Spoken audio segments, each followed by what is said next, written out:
Bismillahirrahmanirrahiim. Kulanti wacan oo wanaagsan daawadayaal, halkani wadaadka wararka barnaamijyadeedkeena. Qodobada aad ku daawan doontaan waxaa ka mid ah dowladda Mareykanka oo kulan qarsoodi ah oo ka dhan ah xukuumadda Abiy Ahmed la yeelatay kooxda TPLF.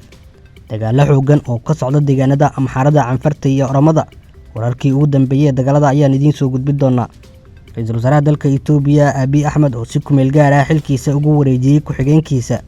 Cabsi xoog leh oo soo wajahday ciidamada ilaalada biyo-xireenka webiga Niil. Qodobadaas iyo qodobo kale oo faahfaahsan ayaad goordhow daawadayaal daawan doontaan. Balse daawade waxa kaa codsanayna inaad janaalkeena raadka wararka subscribe saartid, muuqaalkana like saartid oo sii share gareysid. Gambaleelka furo si ay muuqaaladeena si degdeg ah kuugu soo gaaraan. Waa maalnimo Khamiis taariikhduna ay dul taagan tahay 25 bisha 11 sanadka 2021. kusoo dhawaada qodobadii aad daawateen oo faahfaahsan. Dowladda Mareykanka ayaa kulan qarsoodi ah waxay la yeelatay kooxda TPLF. kulankan oo ka dhan ah xukuumadda Abiy Ahmed. Dowladda Itoobiya sida ay shaacisay, dowladda Mareykanka ayaa kulan qarsoodi ah la yeelatay kooxda TPLF. Dowladda Itoobiya ayaa sheegtay in kulan qarsoodi ah oo dhexmaray kooxda TPLF iyo dowladda Mareykanka, waxayna sheegeen in kulankaasi lagu badbaadinayay kooxda TPLF.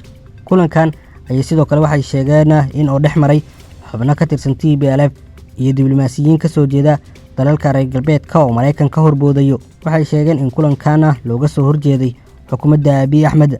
Ujeedada kulankan ayaana waxaa lagu sheegay in looga leeyahay sidii meesha looga saari lahaa xukuumadda Abiy Ahmed. Warbaahinta dowladda Itoobiya ayaa baahisay warkan, waxayna sheegeen in dowladda Mareykanka ay doonayso in ay meesha ka saarto xukuumadda Abiy Ahmed. Waxayna sheegeen sidoo kale in ay taageerayaan kooxda TPLF. Horay Ra'iisul Wasaaraha dalka Itoobiya ayaa Mareykanka iyo wadamada reer galbeedka ugu eedeeyay in ay doonayaan in ay burburto dowladda Itoobiya, waxaana sheegay in ay taageero la garab taagan yihiin kooxda TPLF. Dowladda Mareykanka ayaa wufuud kala duwan waxay u soo dirtay dalka Itoobiya, kuwa oo la sheegay in ay wakiil uga yihiin xaaladaha dalka Itoobiya ka taagan. Mareykanka ayaa sidoo kale ciidamo wuxuu ka soo dejiyay dalka Djibouti, kuwa oo la sheegay in loo daadgureynayo magaalada Addis Ababa. Ciidamadan ayaa sidoo kale la sheegay in ay ilaalinayaan diblomaasiyiinta ku sugan safaaradda Mareykanka ee Addis Ababa. Dagaalo xooggan ayaa waxay ka soconayaan deegaanada Amxaarada, Canfarta iyo Oromada. Dagaalo xooggan oo la isku adeegsanayo hubka noocyadiisa kala duwan ayaa waxay ka soconayaan deegaano kala duwan oo ka tirsan deegaanada Amxaarada, Canfarta iyo Oromada. Diyaaradaha dagaalka ee dowladda Itoobiya ayaa waxay qayb ka yihiin dagaalada ka soconaya deegaanadaasi. Ciidamada federaalka Itoobiya ayaa waxay guulo ka sheegteen dagaalada ka soconaya deegaanada Canfarta iyo Amxaarada, waxayna sheegeen inay ku jabiyeen xoogga TPLF. Dhanka kale, xoogga Oromada ee ka soo horjeeda dowladda federaalka Itoobiya ee OLA ayaa dhankooda waxay sheegeen in ay qabsadeen deegaano ay ku sugnaayeen ciidanka federaalka Itoobiya. OLA ayaa waxay sheegtay inay jabiyeen ciidamada federaalka Itoobiya isla markaana ay ka qabsadeen deegaano muhiim ah. OLA ayaa sidoo kale waxay sheegeen inay gacanta ku dhigeen askar ka tirsan ciidanka federaalka Itoobiya. Dagaaladii ugu cuslaa ayaa waxay ka soconayaan deegaanada Amxaarada, waxayna ciidanka federaalka Itoobiya isku dayayaan in ay xakameeyaan xoogga jamhadaha kuwa isku dayaya in ay gaaraan magaalada Addis Ababa. Diyaaradaha dagaalka ee ciidanka cirka Itoobiya ayaa si weyn uga qayb qaadanaya dagaalada soconaya, waxayna duqeymo la beegsanayaan fariisimaha ay ku sugan yihiin xoogga jamhadaha ee ka soo horjeeda dowladda federaalka Itoobiya. Ra'iisul Wasaaraha dalka Itoobiya Abiy Ahmed ayaa si kumeel gaar ah waxa xilka ugu wareejiyay ku-xigeenkiisa. Abiy Ahmed oo ku sugan furinta hore ee dagaalka ayaa wasiirka warfaafinta dowladda Itoobiya waxa uu sheegay in uu xilka si kumeel gaar ah ugu wareejiyay ku-xigeenkiisa. Waxa uu sidoo kale wasiirka warfaafinta oo sheegay in shaqada xafiiska uu sii wadi doono ra'iisul wasaare ku-xigeenka dalka Itoobiya. Abiy Ahmed ayaa waxa uu sheegay in uu hogaaminayo dagaalka looga soo horjeedo kooxda TPLF, waxaana ku sugan yahay furimaha hore ee dagaalka. Ra'iisul wasaare ku-xigeenka dalka Itoobiya oo si kumeel gaar ah xilka u haya ayaa haatan waxa uu yahay mas'uulka ugu sarreeya dalka Itoobiya. Jamhadda Oromiya ee OLA ayaa waxay sheegtay in ciidamo cusub tababar u soo xirtay. Jamhadda Oromiya ee OLA ayaa sheegtay in ciidamo hor leh tababar u soo xirtay, kuwa oo ka mid noqonaya ciidamada dagaalka kula jira dowladda federaalka Itoobiya. Jamhaddan oo dagaal culus kula jirta dowladda federaalka Itoobiya ayaa toddobaadyadii ugu dambeeyay waxay tababaro u soo xireysay ciidamo cusub, kuwa oo ka mid noqonaya ciidamadooda. OLA ayaa deegaano badan waxay ka qabsatay ciidanka federaalka Itoobiya, waxayna haatan kaabiga ku hayaan caasimadda dalka Itoobiya Addis Ababa. Cabsi xoog leh ayaa soo wajahday ciidamada ilaalada biyo-xireenka webiga Niil ee ay ku muransan yihiin Itoobiya iyo Masar. ciidamadii ilaalin jiray biyo-xireenkan ayaa waxaa loo soo qaaday aagga Meel oo ka soconaya dagaal aad u xoogan. Ciidamo aad u yar iyo maleeshiyaad deegaanka ayaa looga soo tagay biyo-xireenka, waxaana ciidamadii ugu badnaa ee halkaasi ku sugnaa loo soo daadgureeyey deegaanada Canfarta oo ay ka soconayaan dagaalo aad u xoogan. Cabsi xoogan ayaana waxay ka taagan tahay aaggaasi.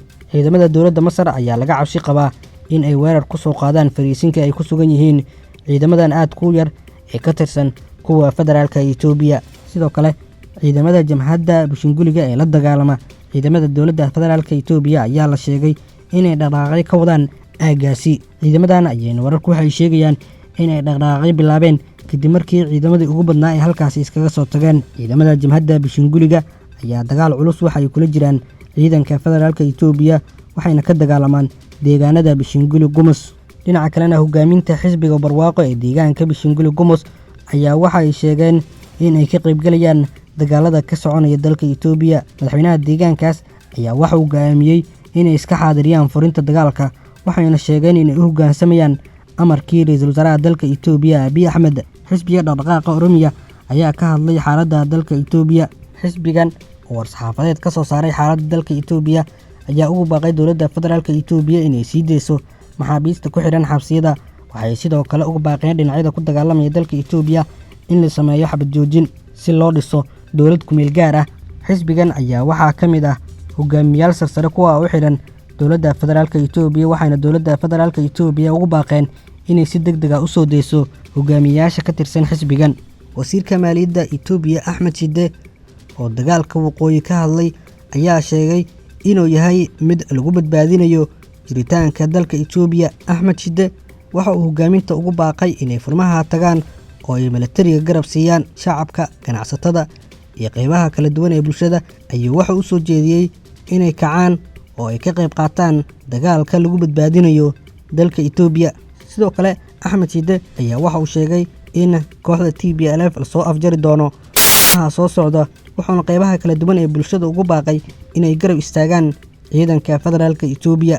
Hadalka Axmed Shide ayaa waxa uu daba socdaa hadalkii ra'iisul wasaaraha dalka Itoobiya Abiy Ahmed oo sheegay maalin ka hor ka ah in dhammaan hogaaminta iyo qaybaha kala duwan ee bulshada ay ka qayb galaan dagaalka lagula jiro kooxda TPLF. Markanina maxay tahay halista Mareykanku ka digayo oo ay Itoobiya wajahayso? Mareykanka ayaa si joogto ah muwaadiniintiisa ugu baaqaya inay si degdeg ah uga baxaan dalka Itoobiya.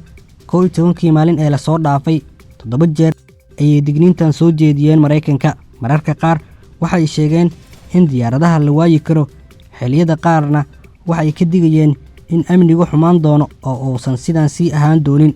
Dadka aan lacagaha haysan ayay u soo jeediyeen inay safaaradda la soo xiriiraan. Maalmo ka hor Mareykanku waxa uu ka digay in la soo ridi karo diyaaradaha rakaabka ah ee Addis Ababa ka duulaya, iyaga oo sheegay in jamaduhu haystaan hub soo gaari kara garoomada. Sidoo kale Mareykanka ayaa ka digay in falal argagixisnimo ay ka dhici karaan dalka Itoobiya. Waxaa dadka looga digay inay tagaan goobaha dalxiiska, hoteelada iyo meelaha kale ee lagu kulmo. Digniintan ayaa ah mid halisteeda wadata oo saameyn ku yeelanaysa dhaqaalaha dalka Itoobiya oo hadda ah mid gabaabsi ah. Digniinaha kale ee Mareykanka ka soo yeeray waxaa ka mid ah in ciidamo gaar ah loo diyaariyey iyo in xiisadan la soo fargelin doono. Dhammaan arrimahaas waxay keeneen in dalal badan iyo ururadii caalamiga ahaa boorsadaha ka xirtaan Itoobiya uguna baaqaan muwaadiniintooda inay iskaga baxaan dalka Itoobiya. Mareykanka ayaa la sheegay in uu hayo xogo sirdoon kuwa oo sheegaya in xaaladda dalka Itoobiya ay ka sii dari doonto. Sidoo kale Mareykanka ayaa lagu eedeeyay inuu taageerayo kooxaha ka soo horjeeda dowladda federaalka Itoobiya. Dowladda federaalka Itoobiya ayaana waxay sheegtay wararkan oo baahinayo Mareykanka inuu doonayo inuu ku qalqalgeliyo ammaanka dalka Itoobiya. Guud ahaan warka aad ka daawanayseen raadka wararka daawadayaal waa inaga inta.